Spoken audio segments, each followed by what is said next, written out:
أعوذ بالله من الشيطان الرجيم بسم الله الرحمن الرحيم اللهم صل على محمد وعلى آله وصحبه وسلم. Àmín. A kí gbogbo àwọn tí à ń wò wá káàkiri gbogbo àgbáńlá ayé. Mo wà pẹ̀lú àwọn professor wa barrister Saddam ní ilé ẹjọ́ magistrate tìlú Ìlọrin lẹ́nu. Lérí kéèsì Abdulrahman èyí tí wọ́n fi ẹ̀sùn kàn wípé ó pa Hafsa. Bàbá. Yes, sir. Ilé ẹjọ́ la mo fẹ́ kẹ́ dárúkọ yín fún gbogbo aráyé kẹ́sì kí wọn. Èmi ni Fọlọ́runṣọ́ Ahmad Hussein tí gbogbo ayé mọ̀ sí Saddam Fàgbà. Mo kí gbogbo ẹ̀yin tẹ́ ń wò wá káàkiri orígun mẹ́rin ayé. Ọlọ́run ní jẹ́ ká ṣìrìn o. Àní sì ṣe tọmọtọmọ o. Oríṣiríṣi ìpè ni mò ń gbà látijọ́ òní nípa wípé àmọ́ gbọ́ kankan mọ́ nípa kéèsì ọmọ yìí wọ́n ní wọ́n ti fọwọ́ bò wọ́n ní wọ́n ti ṣe kíní kan mọ́ ní kò rí bẹ́ẹ̀ tí déètì tí ilé ẹjọ́ bá fún yàn tí ò bá ti pé ẹjọ́ ò ní tì í lọ náà ni. Mo fẹ́ kí ẹ sọ nǹkan tí ó ṣẹlẹ̀ nílé ẹjọ́ kẹ́ bá ṣàlàyé àlàyé rẹ̀ fún gbogbo ayé torí gbogbo ayé ní fọ́lò kéèsì. Tí Ọlọ́run bá sì fún yín ní àǹfààní àti mọ àwọn kankan tó ṣẹlẹ̀ before kí déètì kéèsì ó tó pé ẹ lè bá wa narrate. Mo dúpẹ́ fún opportunity tẹ́ fún mi láti bá gbogbo àwa olùwò wa sọ̀rọ̀ káàkiri orígun mẹ́rin ayé. Gẹ́gẹ́ bẹ́ẹ̀ ṣe mọ̀ tí afáwa tó moderate ọ̀rọ̀ yìí ṣe sọ nísìn. The last time tá a wá sí court a ṣàlàyé ní tó ṣẹlẹ̀ látọjọ́ náà sóní kò sí nǹkan kan tẹ́nìkan kan lè ṣe àfikọ́jọ́ tí kóòtù bá mú kó pé ọjọ́ ọ̀hún ló pé yìí kóòtù ọ̀hún náà la wà yìí a sì ń ṣe tán nínú kóòtù nísìnyí. Oríṣiríṣi ìpele mi náà gbà kódà àwọn èèyàn wá mi wá ọ́fíìsì wọn wá mi wálé wọ́n ní wọn ò ti gbé wọn wá kóòtù mọ́ wọ́n ti gbé wọn lọ Àbújá wọ́n ti fọwọ́ tẹ̀ mọ́lẹ̀ mo ní kò sí ní tó jọ bẹ́ẹ̀ a wà ní kóòtù ní the last time and alhamdulillah láàárọ̀ yìí àṣẹ jáde nínú kóòtù nísìnyí náà ni àwọn ọ̀tẹlẹ̀múyẹ́ tí wọ́n ń ṣe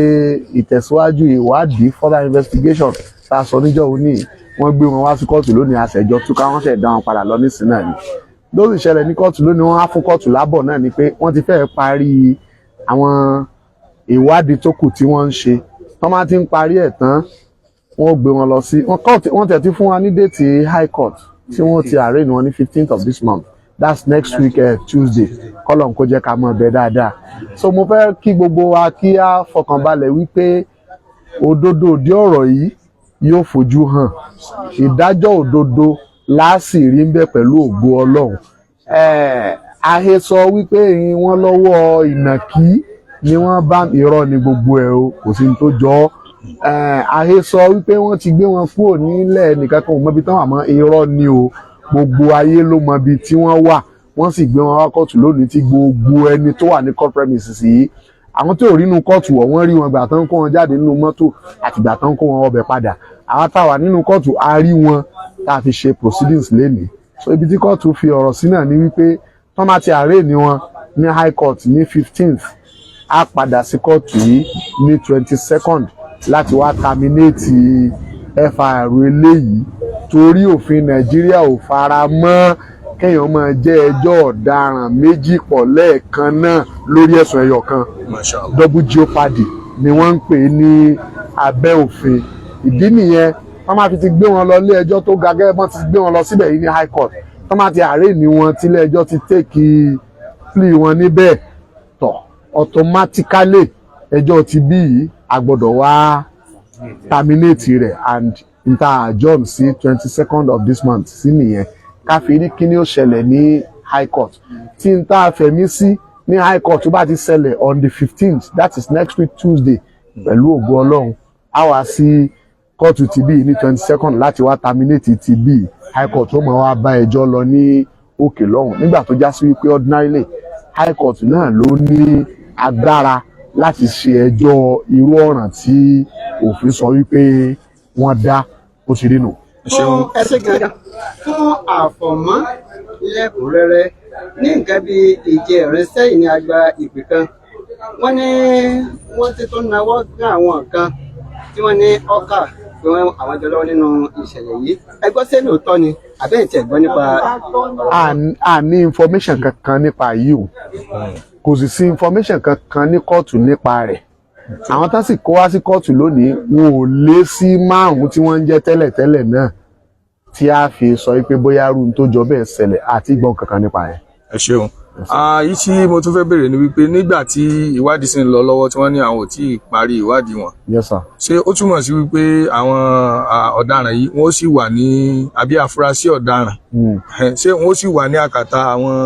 ọ̀tẹlẹ̀múyẹ́ yìí náà? Bẹ́ẹ̀ ni àkàtà wọn náà ni wọ́n ní láti wà torí wípé ẹ̀ríkẹ́ nígbà tí ọlọ́pàá mú wọn jọ sí ọlọ́pàá láwọn ti parí ìwádìí tàwọn náà fi gbé wọn wá sí kóòtù. Mo dẹ̀ sọ ní the last time wípé security intelligence report ni wọ́n ló dé tí àwọn ọ̀tẹlẹ̀múyẹ́ fi lọ́ọ́ béèrè pé kí wọ́n yọ̀ǹda wọn fáwọn káwọn fi ṣe further investigation. tó sì bófin mu bẹ́ẹ̀. tó àkóso tako òfin rárá. Mashallah. So wọ́n ṣe wá wà ní àkàtà wọn yẹn ni ó jẹ́ kí ìwádìí tó fẹ́ ṣe ó rọrùn ló jẹ́ kí wọ́n béèrè kí wọ́n máa bẹ ní àkàtà wọn lópin ìgbà tí wọ́n sì fíìlì pé àwọn sì nídìí wọn wọ́n lè nídìí àti bí wọ́n ní anything at any time ìdí tó fi tọ́ kó já sí pé àkàtà ni wọ́n wà fún ìwádìí tí wọ́n ń ṣe nìyẹn lópin ìgbà tí ìwádìí náà ò dẹ̀ tí ì parí tí ń ṣe ń lọ lọ́wọ́ àkàtà wọn náà ni wọ́n sì wà títí dìgbà tí wọ́n bá ní tọ̀ ẹ̀bẹ̀ táwọn bẹ ilé ẹjọ́ pé kẹ́ yọ̀ǹda wọn fún àwọn káwọn fi ṣèwádìí àwọn ti parí rẹ̀ ó wọ́n dá wọn padà sí ibi tí wọ́n ti lọ́ọ́ kó wọn ilé ẹjọ́ ti yọ̀ǹda wọn fún wọn wọ́n dá wọn padà síbẹ̀. Ẹ ṣeun gan. Ǹjẹ́ ìwádìí wọn tí wọ́n ń ṣe yìí ṣé ó lè ṣèrànlọ́wọ́ fún ilé ẹjọ́ lórí àwọn tí wọ́n ti kọ́kọ́ mú tẹ́lẹ̀ àbí ìgbà táwọn ọlọ́pàá ti parí ìwádìí lérí àwọn eléyìí àwọn àjọ ọ̀tẹlẹ̀múyẹ́ yìí wọn ò lè nífàní àti ṣe ìwádìí lérí àwọn tí wọ́n mú pẹ̀lú Abdulrahman? ṣe rí ìwádìí tẹ̀síwájú tí àwọn ọ̀tẹlẹ̀múyẹ́ ń ṣe ẹ jẹ́ n káyé ìrìn èèyàn tí ó ṣe ń fàní fún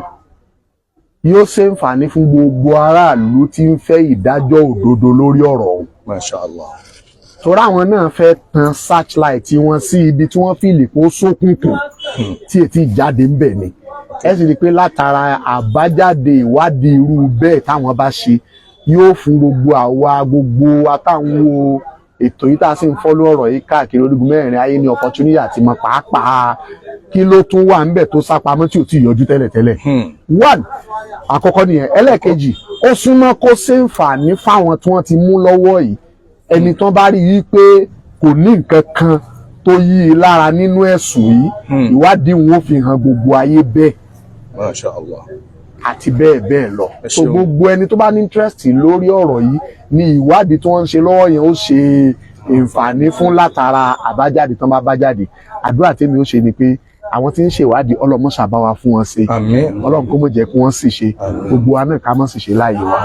Ẹ ṣeun gan, a dúpẹ́ fún yín. Ọlọ́run bá wa san yín lẹ́san. Àmín ya Allah. Àmọ́ bẹ́ẹ̀ barista Adémọ́lá Àjàsá nígbà tí ọ̀gá ti sọ̀rọ̀. Ọ̀gá ti fọ́ gbogbo ẹ̀ wọ́n ti fọ́ sí wẹ́wẹ́ tó kò sí kankan tẹ́mi lè sọ wọn gbogbo tẹ́ fẹ́ béèrè àti tí everybody fẹ́ mọ̀ òun náà ni. Ẹ̀bọ̀ yín béèrè ìbéèrè kan lọ́wọ́ yín tí n ti béèrè lọ́wọ́ ọ̀gá ó ní wípé a mọ̀ yín gẹ́gẹ́ bí lọ́ọ̀yà fún Ògo Ìlọrin kí ni stáǹdì Ògo Ìlọrin lérí ẹjọ́ tí ń lọ yìí kí ni stáǹdì ẹ̀ because àwọn kan sì ń rò pé bóyá Ògo Ìlọrin ò ní ọwọ́ nínú kéèsì yìí mà bí wọ́n ti jùúlẹ̀ a fẹ́ kí ẹ jẹ́ kí gbogbo ayé mọ ìdúró Ògo Ìlọrin ní orí kéèsì náà. Gẹ́gẹ́ bí lọ́ọ̀yà Ògo Ìlọrin Ògo Ìlọrin sì ní interest Ògo Ìlọrin sì ní interest lórí kéèsì yìí in fact every day òun ni aṣíwájú wa tó jẹ́ president Ògo Ìlọrin tí a mọ̀ sí bàbá Bariga bàbá wa Sheikh Abdulkareem Adio Mobolaji Murtado tí ànagijẹ wọn jẹ́ bàbá Bariga so gbogbo gbà ni wọ́n máa ń ro wá lóko pàápàá jùlọ èmi tí mo jẹ́ lọ́yà Ògo Ìlọrin pé lọ́yà Àjàsá kéèsì yìí o ẹ gbọ́dọ̀ fi ṣeré o gbogbo ibi tí kéèsì yìí bá ń lọ ẹ gbọ́dọ̀ make sure pé ẹ follow help láti ensure pé ìdájọ́ òdodo ó ṣẹlẹ̀ nínú kéèsì yìí fún ẹbí Hafsat àtàwọn parent ẹ̀ so ní gbogbo ìgbà ní ìṣẹ́jú àti ní àsìkò ni a fi ń wà pẹ̀lú àwọn prosecutor tí wọ́n fẹ́ fight fún ìdájọ́ òdodo lórí kéèsì yìí so àwa náà dẹ̀ wà pẹ̀lú wọn a dẹ̀ ń try láti ṣiṣẹ́ together láti ensure pé àjọ ṣiṣẹ́ láti rí i pé a rí justice tí gbogbo wa tán à ń béèrè fún. Ẹ ṣeun gan, a dúpẹ́ fún yín, Ọlọ́run bá wa san yín lẹ́san rẹ̀. Ìmọ̀ràn ráńpẹ́ láti ẹnu tèmi náà fún gbogbo ẹni tí yóò gé fídíò lórí program wa yìí àbí ẹlòmíín náà tó wá láti wá gbé program yìí àwọn àjọ ọ̀tẹlẹ̀múyẹ́ àti àwọn àjọ ọlọ́pàá wọ́n kìlọ̀ fún ẹni tí ó bá gé àbí tí ó sọ̀rọ̀ lórí àwọn prógráàmù yìí kó mọ nǹkan tí ó sọ. Ntójú rẹ bá tó oníkọ́ sọ̀rọ̀ lé lórí, ntójú rẹ ò bá tó mọ́ sọ̀rọ̀ lé lórí o, kó mọ̀ wá di wípé wọ́n padà wá mú ọ nínú ilé yín. Kò sí ọmọ Nàìjíríà kan tí ìjọba fẹ́ mú tí wọn ò mọ ibi tó wà, àfi ẹni tí wọn ò bá ti ṣe tán tí wọn ó mú nìkan ló kù. tó fún di eléyìí a máa fi àsìkò yìí dágbére fúnra wa fún tòní iná wípé tá a bá tún ní information míì tó jẹ́ tòdodo tá a fẹ́ fúnra wa ẹ tún máa bá wa pàdé. Assalamu alaikum wa rahmatullahi wa barakatuh.